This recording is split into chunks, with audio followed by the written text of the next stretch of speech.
Okay folks, this is my 40 years old Montgomery Ward refrigerator freezer side by side deal, okay? And now it's not getting very cold, even though it's getting freezing on the bottom of the freezer. I could tell my little fan motors wore out. So hopefully I can just buy a new fan motor and replace it. We're going to try it here. Okay, now that I've gotten in here, the fan motor was just only held on by 2 screws, one up here, one down there, after I took the little plastic cover off.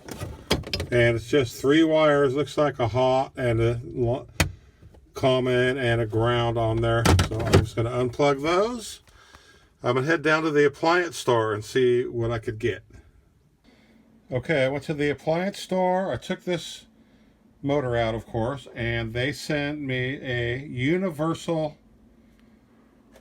fan motor that fits a lot of different freezers and refrigerators, and a lot of little adapter fittings and bushings and different lengths of screws and all kinds of stuff, so I can make it fit.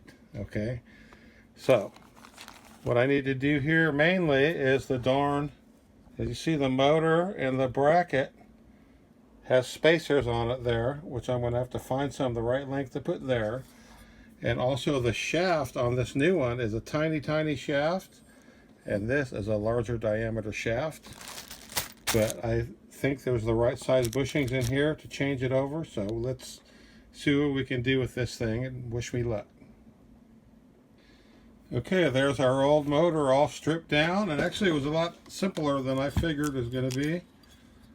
I found the correct bushings in the kit to space that motor from the bracket there, and it had a bushing for the propeller mount there, and it's just a push slip fit on there, but it's pretty snug. I think it's not going to move on me. Hey, and just 2 wires, easy to hook up. Let's go hook it up. Okay, now I've got my new fan motor all bolted in there. It just took 2 bolts and a couple of wire nuts to hook the wires up. So let's turn it on and see what happens. Oh yeah, she's running good now. Look at that. Full speed. The other fan motor would barely turn, and it was very loud. And I can already feel really cold air coming out of here. Okay folks, that is your fix-it for the day. Don't throw your refrigerator away if it's just the fan motor. You can fix that easy. It cost me $30 for that fan motor. Alright guys.